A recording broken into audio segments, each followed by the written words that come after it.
So, welcome to another monthly OUSA forum. Tonight, for the first time, and bear with me because I haven't actually done much of this before, I'm going to present the forum. Uh, Jon Torrance, VP of Competition, what passes for a professional mapper on kind of the next tier down from the Jeff Teutsch's and Jonathan Campbell's of the world in North America. And I'm going to talk about software and how you go about creating orienteering base maps. It may not be crucial, but if you can get yourself to full screen spotlight mode, you may see some of the details of this a little bit better. As always, since we're recording, if you're uncomfortable being recorded, don't talk or don't show yourself or leave as necessary. So, and if you want to pipe up with questions in the middle of this, go ahead. If it gets annoying, I'll tell you to stop and wait till the end.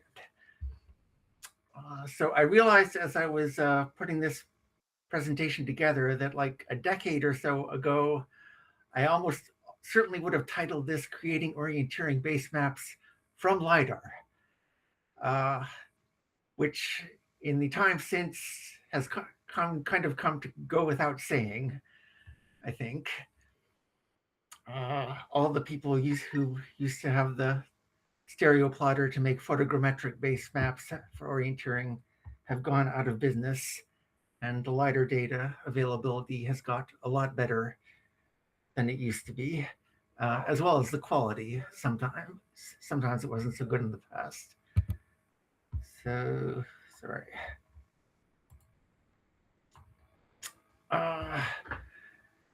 To run through the different programs that you can use to do that, or that are commonly used to do that. This is not everything. These are just basically the ones I personally have tried. One significant omission is QGIS, I'm fairly certain, has the ability to do this. And you can, apparently there's LAST tools, it'll talk to LAST tools.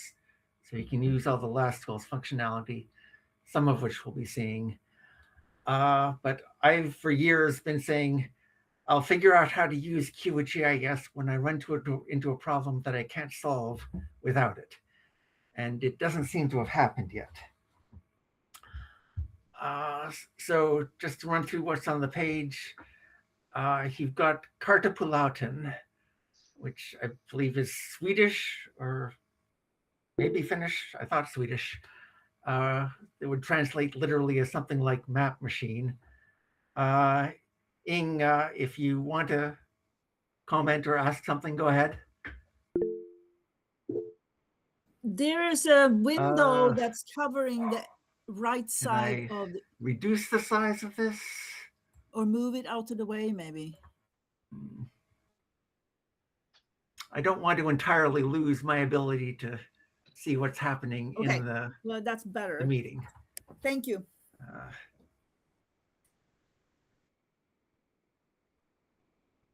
So we may have to live with it like this. Anyway, sorry.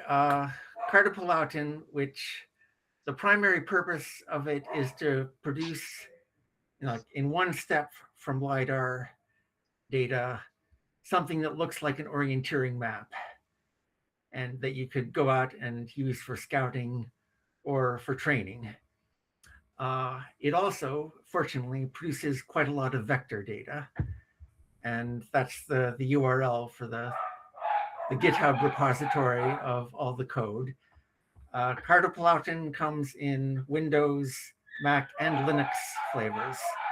So unless you're very eccentric in terms of computing, you can use that, no problem. There's a series of Perl scripts that were produced by Terje Matheson a little over a decade ago. He's a Norwegian. He's active on Attack Point. There have been several threads in the past where people have discussed, and he's chimed in to help them use these scripts. So they're designed to produce the best base material possible to start orienteering field work with. So for this, you need to install, this works on Windows. You need to, at least that's what it's designed for, you need to install a Perl interpreter, and he recommends one on his website. Though I think I actually installed a different Strawberry Perl instead of Active State as recommended.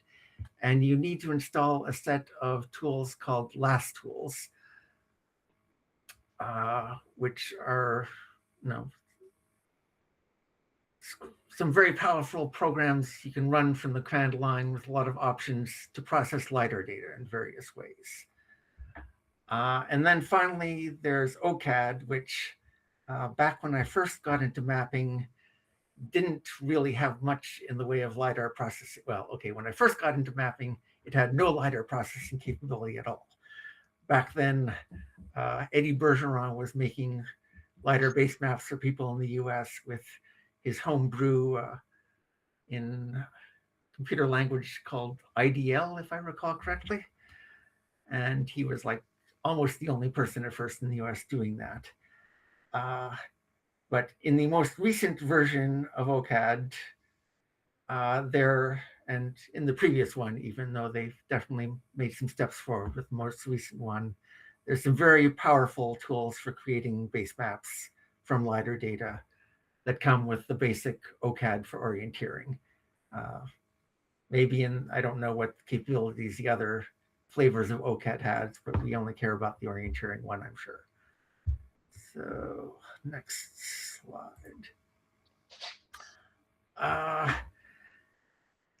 This is a bigger topic than this slide will allow, but I just want to run through. In order to get LiDAR data in the US, this is the order in which I would try to find of the places I would look for the data. So top is the National Oceanic Atmospheric Administration's Data Access Viewer. Second choice is the National Map Download, which is now in version 2. And if you can't find LiDAR data for the area you're interested in on either of those, then you need to start looking through state or local, county or city level GIS websites, and maybe you'll get lucky. Although usually, if the data is good enough, meets the standards for the national data sets, that stuff filters up to the NOAA or the USGS is who runs the national map, to those within, I've never timed it precisely, a year or two of creation normally. So what you may not have the choice of what form you get the LiDAR data in. But what you normally want is a point cloud in either LAS or LAS format. Those are the same, except the LAS is the zipped version that takes up about a tenth, roughly, of the disk space. So used to be most places gave out LAS files and you had to compress them yourself. Now almost everyone gives them out in LAS format. If you have a choice, and this is the main reason why I go to the NOAA first, because the NOAA gives you a choice, several choices of how you want your LiDAR data formatted. You want it in UTM, Universal Transverse Coordinate System, NAD83, or I forgot, National something, I don't even remember the D84, which is a US, it's an ellipsoid, mathematical definition of the shape of the Earth that's designed to work well, essentially for the continental United States, or the World Geodetic System 1984, or a successor version thereof. I think it's been updated at least once since 1984. One or the other of those, if you already are working with legacy, like a legacy map of some form, North American datum, of course. If you are trying to match like an existing map that's already georeferenced using one or the other, then pick the one that matches. You'll be able to have good georeferencing and use GPS with the map either way. And if possible, you want the vertical and horizontal units to be meters. Sometimes things will come in feet, sometimes they'll come in survey feet. There are some incompatible international versus US definitions of the foot. So it gets complicated if you have to deal with feet. You might end up misunderstanding and having things be a little bit off. It's better if you can get meters to begin with. If you can't get any choice in what format you get, you just, this is what you're being given, and download the metadata, and you'll either have to figure out yourself or you'll have to find someone to help you figure out how to convert it to UTM, etc. Although these days, well, it depends which software solution you're working in. If you've got OCAD, it probably understands most common coordinate systems without any problem, and you can just tell it which one. If you're working with Carter-Pulauten or with Terry Matheson scripts, you probably need to figure that out yourself and be aware of it all through the process.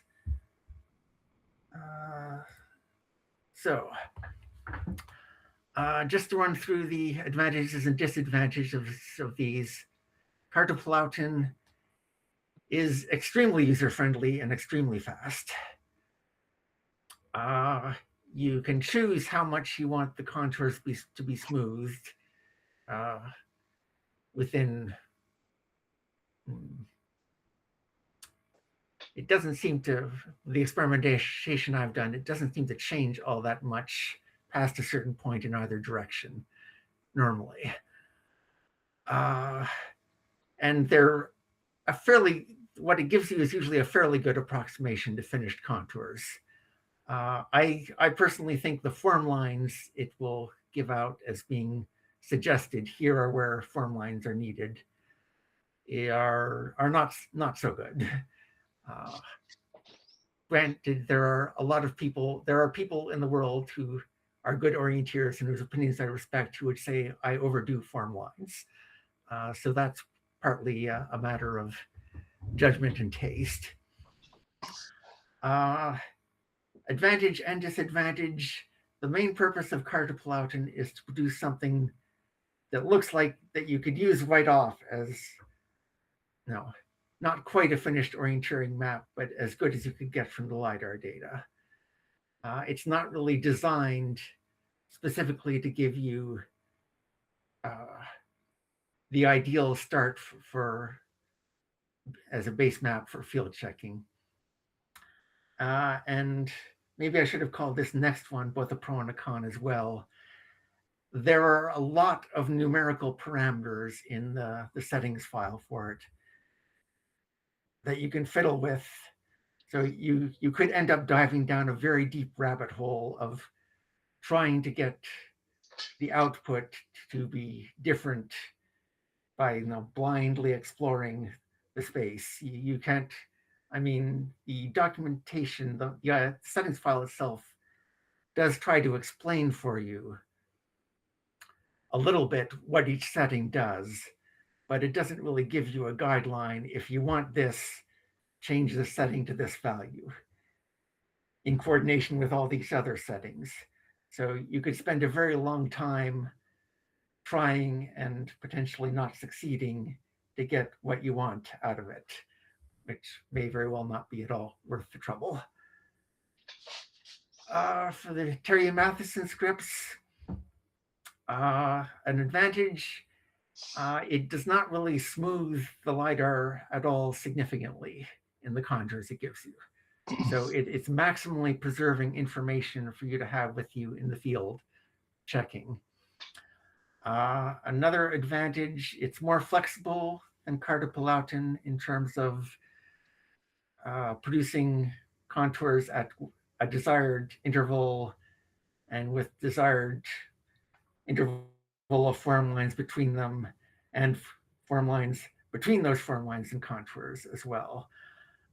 So you can get whatever you think is appropriate, essentially, in terms of having detailed contours in order to go into the field with and start making your adjustments to, the 5 meter contours it spits out, and deciding where form lines are required and where you need to adjust both the contours and the form lines to really capture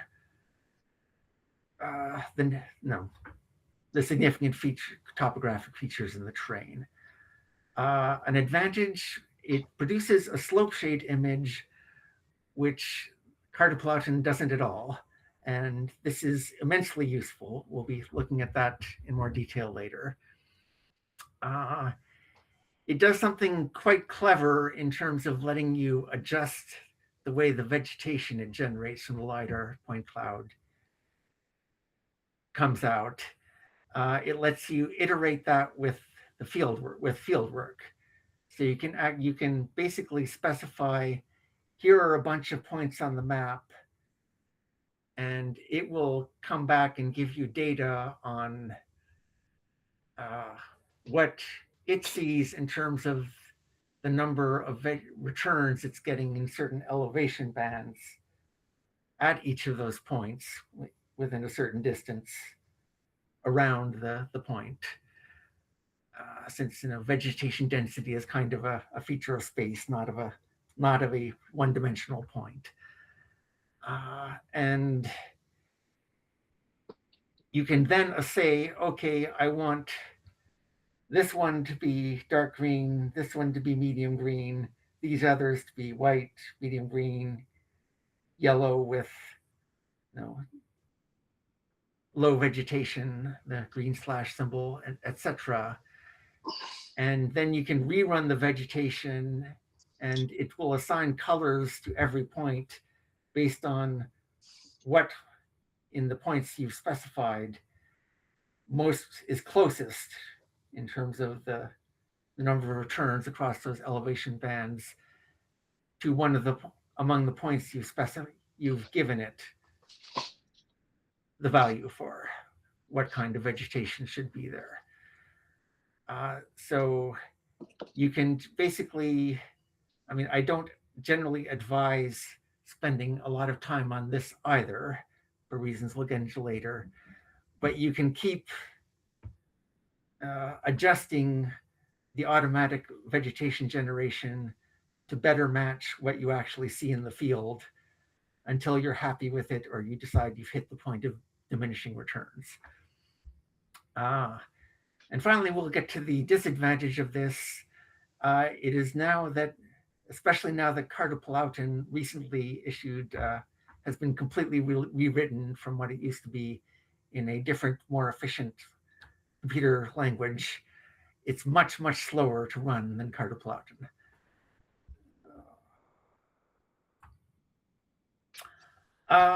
And I'm not going to spend a lot of time on OCAD in general,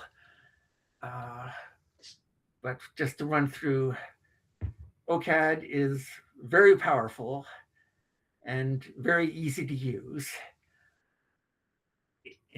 for processing LiDAR. It doesn't give you as many easy ways to adjust the output, but there are some things you can do beyond just the simple smooth contours or unsmooth contours. And do you want it to generate knolls and isolated tree, individual trees and so on? The main con is it costs money annually. It's OCAD 2018, I think that's still what they call it officially, has an annual subscription fee. And while quite a few people and clubs are willing to pay that, there's still a distinct but not tiny minority of people who want to go fully with free software, Open Orienteering Mapper, etc. And I guess I just already said, specifically in terms of the vegetation generation, the default settings it uses to give you a vegetation base map and a map of vegetation height above ground are, I mean, those give useful output. And I believe you can adjust the height bands and the way they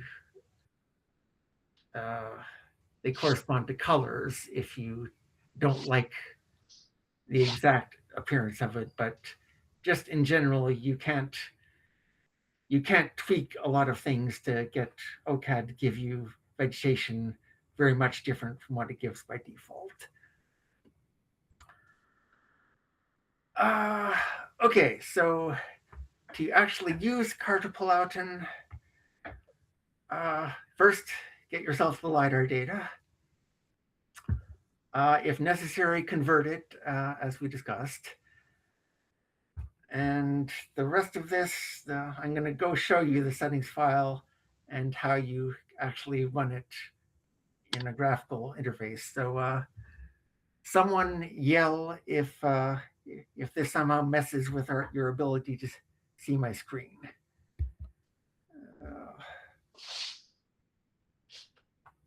So, okay, it looks like the screen sharing has followed along. So here I am in my directory where I've got the basic license file, the Pulauta executable file, and the Pulauta.ini configuration settings. And I also have my LiDAR. So you can, of course, do this from the command line, but in here, it's a very simple matter. You just drag the LiDAR file onto the Pulauta executable file, and it will pop up a command window and start echoing some output here, which I would have thought it would be beyond 2 lines at this point, but I guess I'm remembering back when I didn't have the full point cloud, only the ground points. Yeah, there we go.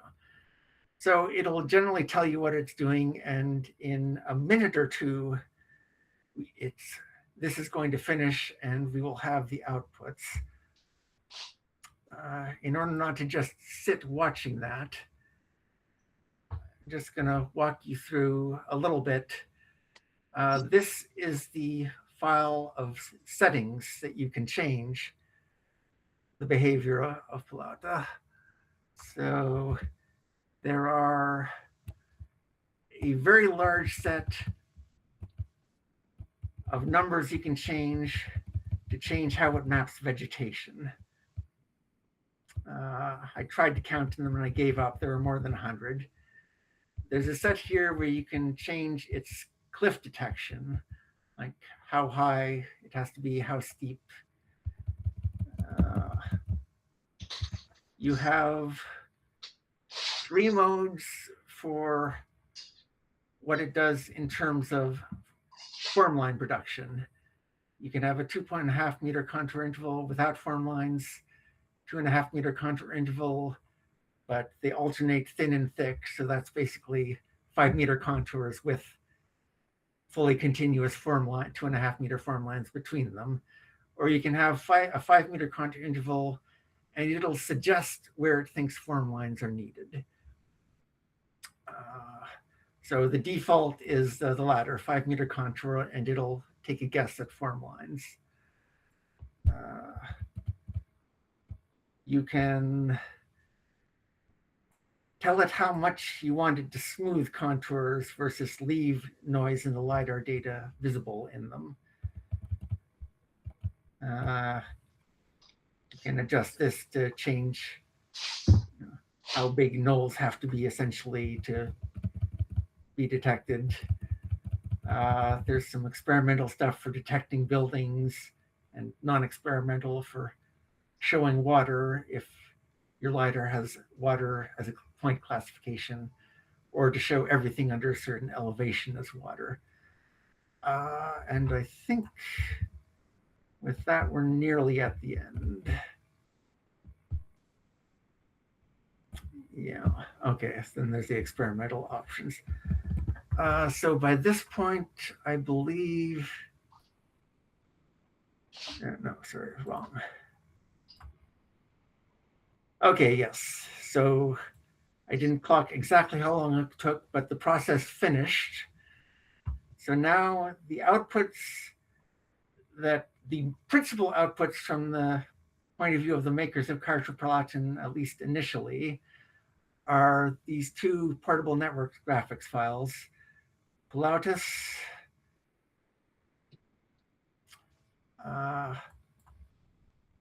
which is essentially something that looks like an orienteering map in terms of the things that can be fairly somewhat reliably detected in LiDAR. Vegetation, contours, form lines, cliffs. It doesn't try to, I don't know, maybe if I'd gone the route with the water classification, it would be trying to show the stream that runs through this valley. It can't see the road that's running along this ridge top. But those are things you can get from other sources easily enough. And then you've got the same thing essentially, except with depressions as well, which in this ridge and valley terrain, there aren't actually very many, if any, distinct depressions, except possibly at the edges of the map. But I believe they begin there with like magenta instead of brown contours. So those are useful. Sorry. Where are we? Okay, those are useful if you just want to go out and scout a piece of terrain, decide if it's a good place to put in the effort of field checking. But you've also got in this temp folder that was created as a result of that run, a whole bunch of other files. Some of them raster files like this PNG, which that's one of the types of cliff files. It doesn't actually have much in it in this case. Oh, sorry, that's DXF, my bad. Escape. C2, where's the other? Okay, sorry. Here's the raster file of just the vegetation on its own. From a base mapping perspective, the main thing of interest here is all of the DXF files, because those you can import into OCAD or Open Orienteering Mapper. So all of those. So I'm going to run through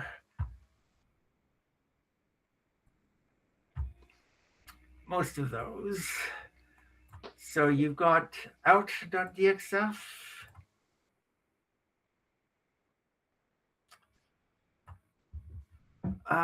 Which is this, contours. Now, despite the fact that we were on option 2, these are actually 2.5 meters, making no distinction between the form lines and the main contours, which is a little bit irritating. These are unsmooth. You've got file, or at least less smooth. You've got out 2, which if you import that, gives you smoother contours. Now I opted for a reasonably low level of smoothing in, sorry, or is it the other way around? Sorry, I usually work, well, I don't usually use cartoplotin for base mapping, and I usually work in OCAD as well. In any case, you have 2 options for the contours. You can have the suggested form lines,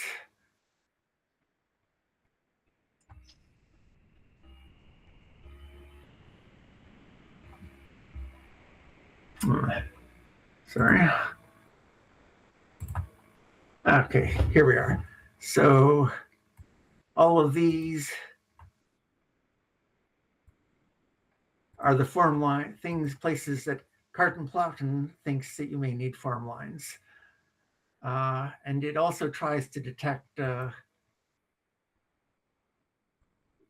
tops of hills, essentially, whether they poke up high enough to get a 2.5 meter or 5 meter contour or form line. If it sees a hilltop and it thinks it's significant, it will give you where it thinks it sees that.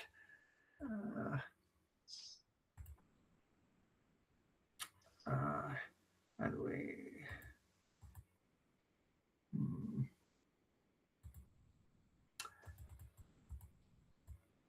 and you can load other files in the background. So here I've got the contours from OutDXF,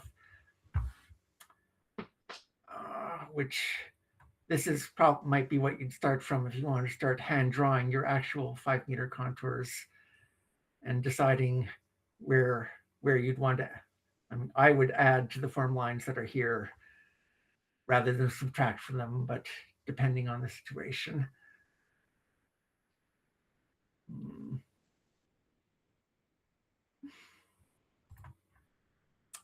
Okay. Apparently, I'm still broadcasting, feeling a little paranoid. Significantly for going into the field, it also gives you this contours 03.dxf.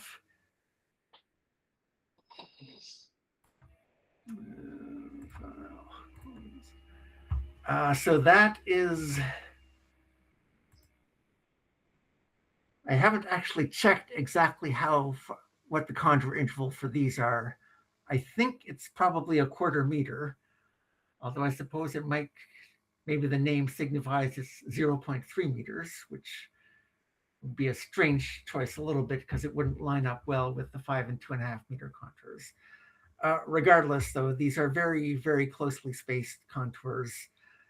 To the extent going into the field that you want to have, I mean, personally, I am very bad at just looking at terrain and drawing freehand where I think the contours ought to be. So I usually, when I see something going on in terms of interesting topographic features that aren't caught by the 5 meter contours or by the default, halfway between 5 meter contours form line, I start looking at these. Which of these can I trace for a distance to catch that figure and integrate it? Pick some very steep spot where you can do the cheating to get it to integrate into the existing contours smoothly. You've also got, let's close. Okay, what haven't I covered? It will detect things that might be worth mapping as dot nulls. And open.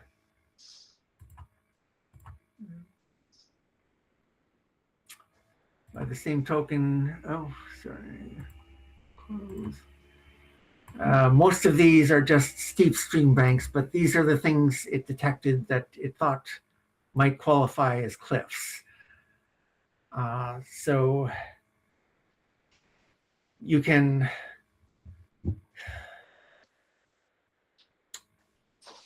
import all of this stuff directly into an open orienteering mapper map file, or you can open any of it as templates, as it calls it. OCAD would call it background images. I would, other than I mean, you may want to take the contours it gives you and use those as your starting point. I think in general, a better approach is to put those in a template and then hand draw contours based on all the contour data you've got, and then make adjustments in the field as necessary. Just in general, for like these cliffs and dot knolls and so on, it's easier to keep those, better normally to keep those in template files so you don't get confused. I mean, you can like make special symbols to be, this is a potential cliff, this is a potential dot knoll, and change the colors and so on. But it gets complicated. It's easier to just have those in the background so you know that any actual drawing object in the Open Orienteering Map or OCAD file is something that you created, that, you know, that you decided should be there. And if it's in an area that you've actually visited, that means you've looked at it in the flesh. I think that's most everything I wanted to say about that. So sorry, I need to go back to slideshow. And yeah, I've covered, I think, all of this in what I just did. Now to use the scripts that Terry Matheson has kindly given freely to the orienteering world, you need to go to his website. The URL was on the second slide, and download and unzip them. You need to download and install LastTools. By the way, as I said, LastTools and the scripts are designed to work on Windows, but LastTools also comes in a Linux version. I'm sure there are Linux Perl interpreters. So as far as I can tell, the only thing you'd really have to do this on Linux, if that's something you would want to do, would be figure out how to send the Windows bash files, what the Linux substitute is for those, or run some kind of Windows emulator. Anyway, install LastTools, install the Perl interpreter, get your LiDAR data, convert it if necessary, and then you have no choice, but you have to run the scripts from the command line. So I need to escape from that. Go to,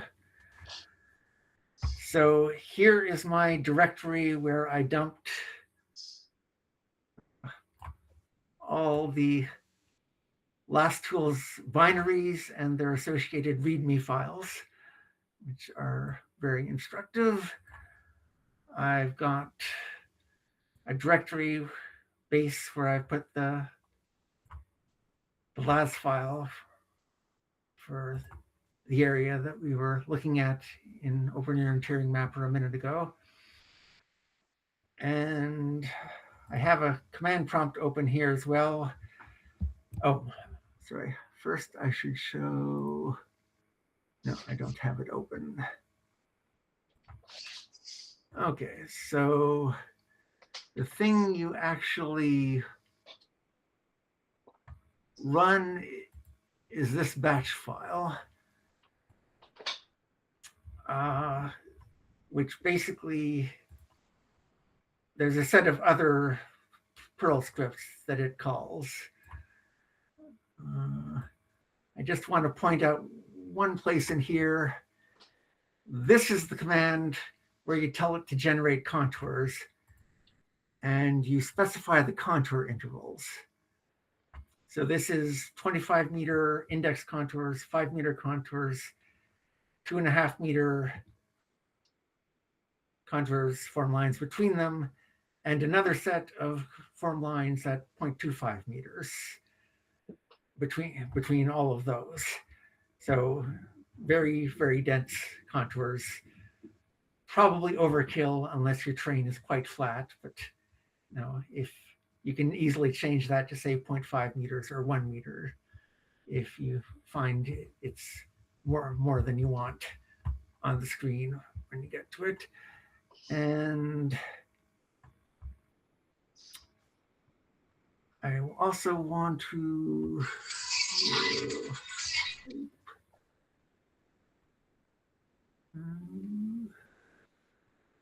sorry, easier to do this from, find this from name. Okay, so the generate DXF, that one was the one I just pointed you at. So you do have the same thing in here where you can specify the contour intervals. And I'm not actually sure what would happen if this didn't match with what was in the LiDAR batch file, which one would actually govern the output. I've always made sure that they match. But all that you do is type at the command line, LiDAR batch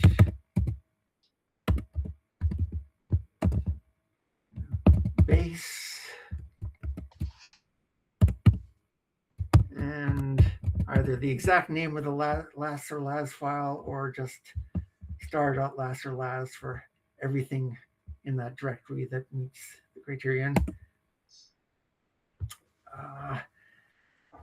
And it will start the whole process of going through the LiDAR data, cutting it up into 250 by 250 meter pieces. Now, there's an explanation I won't go into the details of on Terrier's website that was good enough for me a decade, a little bit more ago, to figure out how to make this work. This will keep going for less than 2 hours, more than an hour and a half. I didn't measure it more precisely for that, so we aren't going to watch it go to completion. But getting back to my presentation, slideshow. Okay, so this will give you raster images of candidate cliffs, a slope shade, and vegetation, and you can import contours. And I'm just going to show what the contour import process looks like. So we're going to open a blank map of that area. Close. And I'm going to import. So you want contour. It produces a bunch of text files which describe the contours in some detail, and also an ASCII file which believes a digital elevation model that you could take into OCAD. I've never actually found any use for those. What you want is the DXF contours.dxf file. Everything before that in the name is taken from the name of the direct you gave for the directory.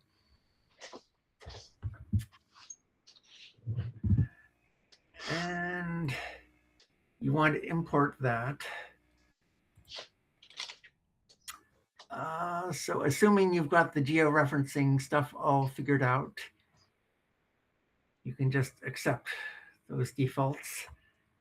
It'll spend a few seconds at least, possibly, yeah, going through the data to see what is in there, and then it will ask you what symbols you want to correspond to the different things that are types of vector data that are in that file. So most of them have self-explanatory names, and you can decide the symbols to go with them: contours, index contours.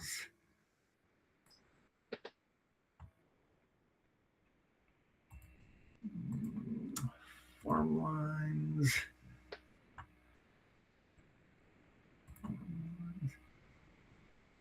Oh, wait, sorry. This one I actually wanted to do with a different symbol. These are the quarter meter. So since I don't have a symbol set up to do that, I'm going to use course line for the form line 1.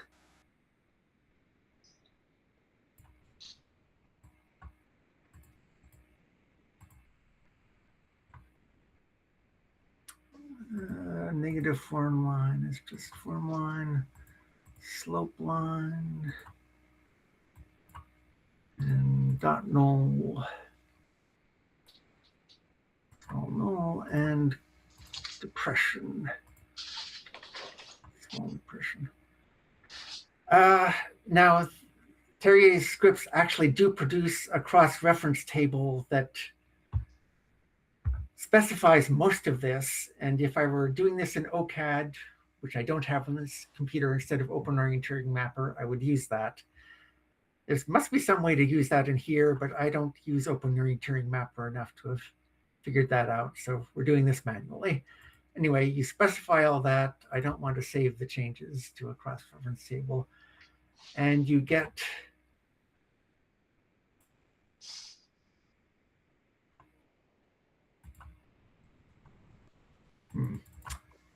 the fact that I'm doing the fairly intensive computation in the background is making this slower than it might be.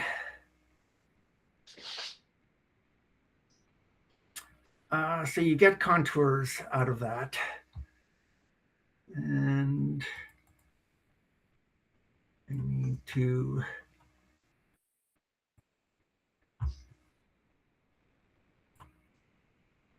I want those 1/4 meter form lines to be much, much thinner than 0.35 millimeters.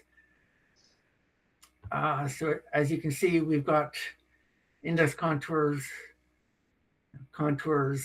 dashed form lines, and then a whole lot of very detailed form lines between them.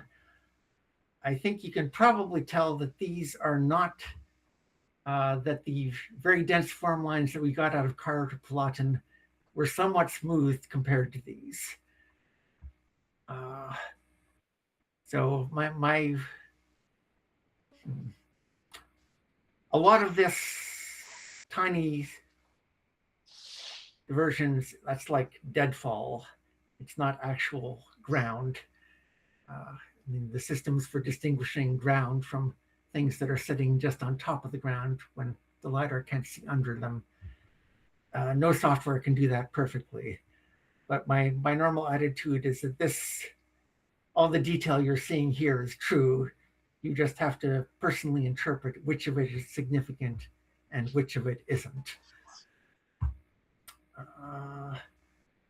Now, having done that, you would, let's zoom out of it. You can also, templates. You can, there are raster files, GIF files that you can import as templates.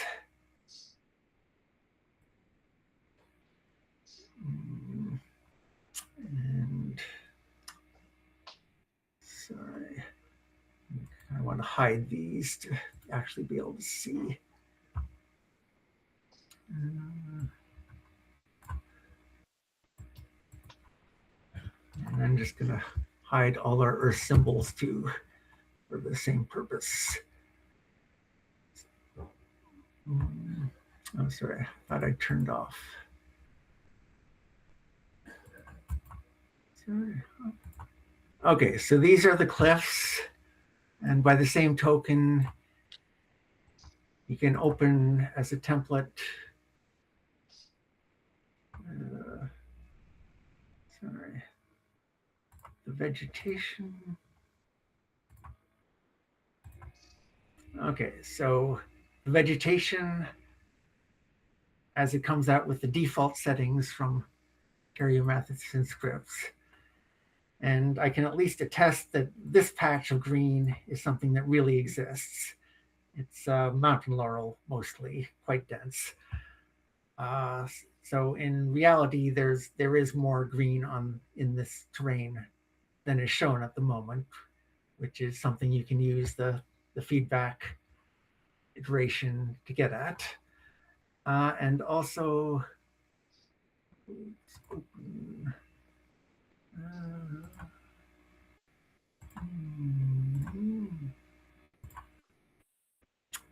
You can get,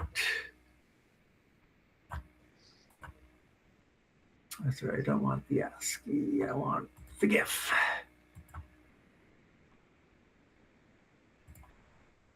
And you can get this slope shade image. This is the main thing that it's not just, I think Terry Matheson scripts produce something better than the version that comes from Carter-Palatin. Carter-Palatin just doesn't do this. OCAD does do this. It also lets you do versions of it that are hillshade images lit from different directions, which these scripts won't allow you to do. But essentially what this is doing is that flat ground is white and a vertical or near vertical slope is essentially black, and everything in between, depending how steep it is darker or lighter, linearly varying between dead flat and perfectly vertical. So this is extraordinarily useful. You can see ditches, you can see gullies, you can usually see significant cup depressions and dot knolls. You can see stream beds. And often this is paved road, 2-lane, parking lot, and you can actually see this foot trail quite well, all the way as it comes from the parking lot, along this ridge, down this slope, until you hit this extremely flat floodplain where you can still more or less make it out, but not as confidently as you can on the slightly steeper ground there, where it's dug in a little bit into the slope compared to barely being below the floodplain level here with very slight edges on it. So getting back to my presentation.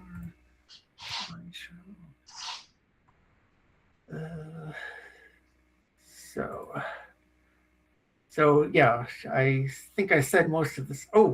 Charcoal platforms also show up extremely well in the slope shade image, and also often ruins. If you remember all the stories you saw like a decade ago in the news about suddenly there were a lot more Mayan or as ruins or whatever visible in the jungle now that there was LiDAR data. So you can see a lot of this stuff pretty well in the very detailed contours, but the human eye is good at picking up patterns in the raster data that are harder to pick out in the contours. So just to say, you can adjust the vegetation parameters in Carter-Palatin. I'm not an expert at this at all. OCAD, not so much. Terry Matheson script, you want to create that vegetation facet file. And I'm just going to show you what that looks like. So it's UTM coordinates for a point, what value in the code it was assigned for yellow, white, white or yellow with green stripes, green, light green, dark green. I guess just G is our medium green. So this is a version after me having gone through this whole process. And if you, having assigned these values, you can rerun it and it'll give you the vegetation matching these values for these numeric values on how many points were detected in the different height bands that Terry Matthew explains he uses. I'm surprised this is taking this long. I just want to say you maybe shouldn't actually spend a lot of time on this, both because some kinds of vegetation show up very well in LiDAR, and some kinds of vegetation that are just as much an obstruction slow you down just as much don't. And also that LiDAR is a snapshot of the past. And almost by definition, if the LiDAR survey was done and the LiDAR has been processed and quality checked and it's been put out on the government website, it's at least a year or two old. So a growing season or two has occurred. Things have changed.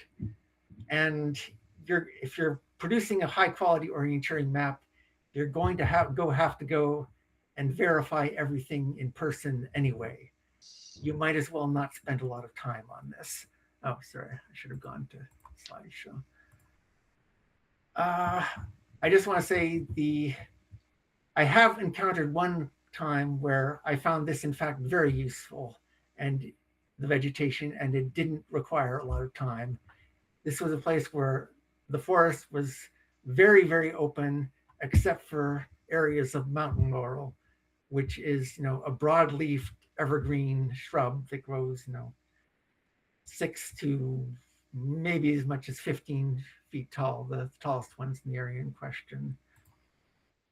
And that's actually the Cunningham Falls State Park, which this is an image of the base map I made, which was one of the first, if not the first I ever made using Terrier's scripts. So all of this green is the mountain laurel, and it doesn't, in general, die or spread very much from year to year. Whereas, in other terrains, say the LiDAR data may show you very accurately where the boundary between open vegetation or open with scattered trees and solid forest was a year or two ago, but that's vegetation succession that's constantly changing.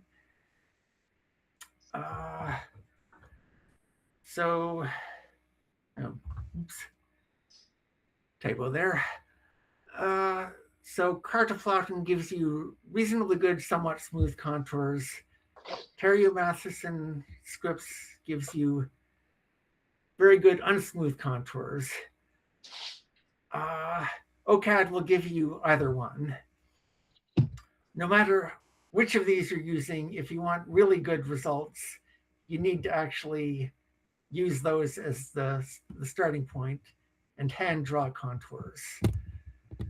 Or, it's a bit of a crapshoot whether importing auto-generated smooth contours from OCAD or from Cartoflauten and then editing them where necessary will be less or more work than hand drawing all the contours from scratch in the beginning.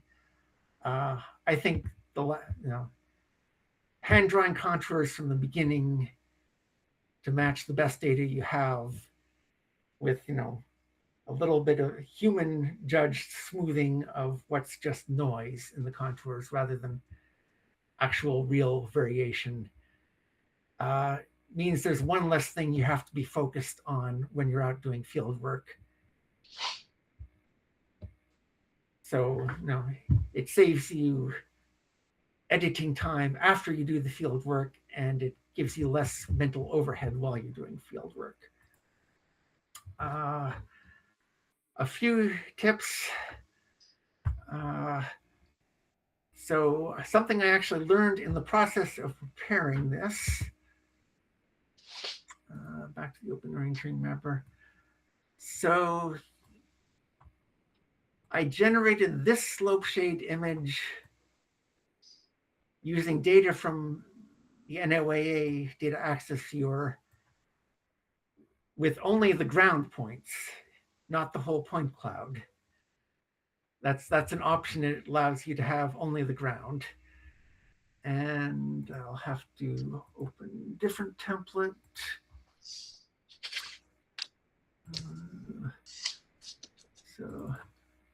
So this is the same thing out of the same software, except run with the full point cloud. And you notice suddenly there's a whole lot of random dark noise, and it tends to drown out a little bit in places the trail. I mean, you can still mostly see it, but it's not quite as clear as it used to be. Like if you look along there now versus now. So I had never actually noticed that it made that much difference. And that anyway was that good at classifying ground points versus vegetation and other things that are above ground level.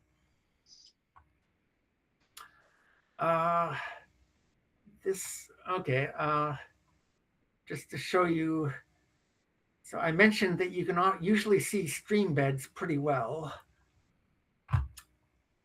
but let's go discard. This is something, yeah, sorry. This is something I did recently in a different part of the same park I've been showing you data from. There's an extremely flat area with a very meandering small stream through it. And I really was having trouble seeing, exactly the details of what it did. So in this case, I actually generated contours 0.125 meters apart. And in that, I can see, exactly where the path of least resistance for the water, the lowest point flowing all along there was. And I was able to get a very detailed map of that stream, its course, without having to do it by hand, which would have been very time consuming.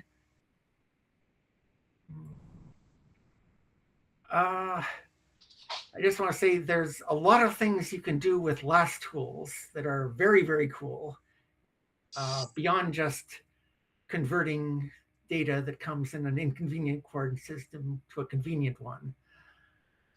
And I also want to say this is something I've not worked with personally myself, but OCAD in the last few years has come up with something they called the feature map that you can create in their LiDAR processing data wizard, which, as I understand it, essentially gives you a slope shade image of stuff, not just the ground, but also slightly above ground level. So this, if you've got good detailed LiDAR data with high density of points per unit area, this will usually pick out things like stone walls, individual boulders. It'll see dot knolls and pits better maybe than just the bare earth, although the bare earth can probably pick those up just fine unless they're obscured by other things. And, oh, sorry.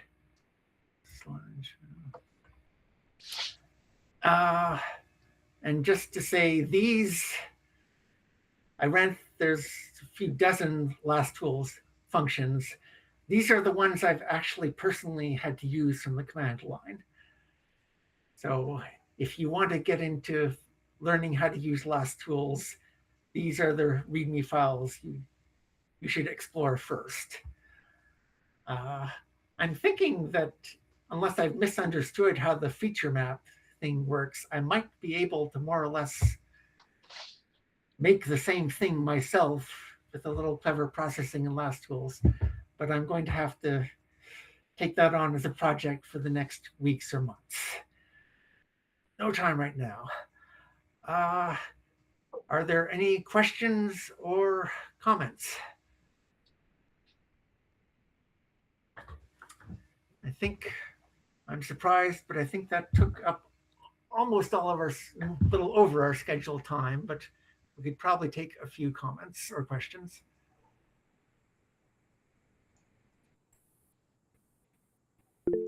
And I should stop screen sharing so we don't get this infinite mirror. So Blake, go ahead. Hey, good evening. Thank you for... sorry, I think I need to turn up my sound. My bad. Can you hear me? I can hear you now. I hope you haven't all been yelling at me for the last hour. No. Sorry, I had my sound very low. That's my bad. Yep. Thanks very much for your presentation. And I just wanted to make a comment about that feature map. That's kind of my new favorite thing from, I generate mine from OCAD. So I got from that the slope gradient image from returns 2 meters and down. And it's just the bomb as far as I can tell, at least for drawing maps in Florida. I can see a lot of stuff on it that I couldn't see using any other product. There are plenty of cases where you can spot down trees and rootstocks from the feature map. It's great for spotting point thickets where you can see, we have in Florida, we have these saw palmetto thickets that appear in a lot of our maps that have kind of flat tops to them and then sharply defined boundaries, and those show up very nicely on the feature map. I've even been able to spot fences or ruined fences because you can actually see the tops of the posts. You can't see the fence itself, of course, but you can see the posts, a line of posts underneath the canopy on that feature map. So I highly recommend. That really depends on having very good, like high point density LiDAR data. Yes, Yes.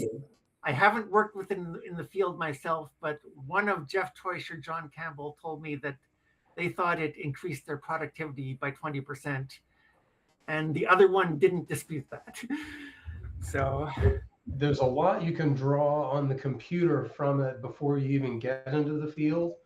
But my go-to now when I go to the field for, with the tablet and such is to have the feature map blended with a little hill shading as my kind of go-to primary background layer for drawing things while I'm in the field. It's fantastic. At least for Florida maps. Can't vouch for it in other places, but I love it. So so as I said, I'm going to try to see if I can figure out how to produce that myself. It may be beyond me. We'll find out with the free tools I usually use. I may break down and just buy an OCAD license. We'll see. But to the extent that you, even if you want to mostly rely on free tools, if you know someone who has a licensed OCAD and you're really serious about a mapping project, you might ask them send them the LiDAR file and ask them, could you just generate the feature map for me? Even if you don't want to ask them to do all the other things involved. Anyone else?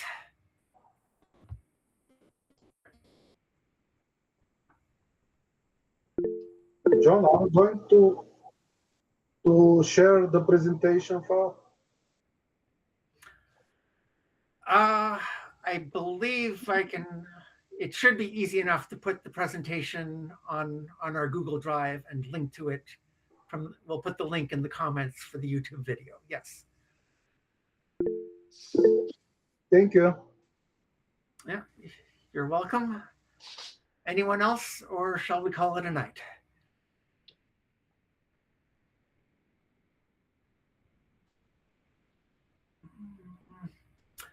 Okay, I guess we'll call it a night. I hope that was useful for some of you. I mean, from some of the people I see here, I would have just as much to learn from you as you have to learn from me, if not more.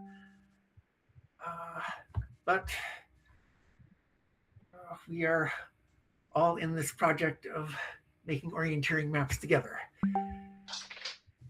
So assuming there were no problems with that, Christina will probably have it up in the YouTube channel sometime tomorrow.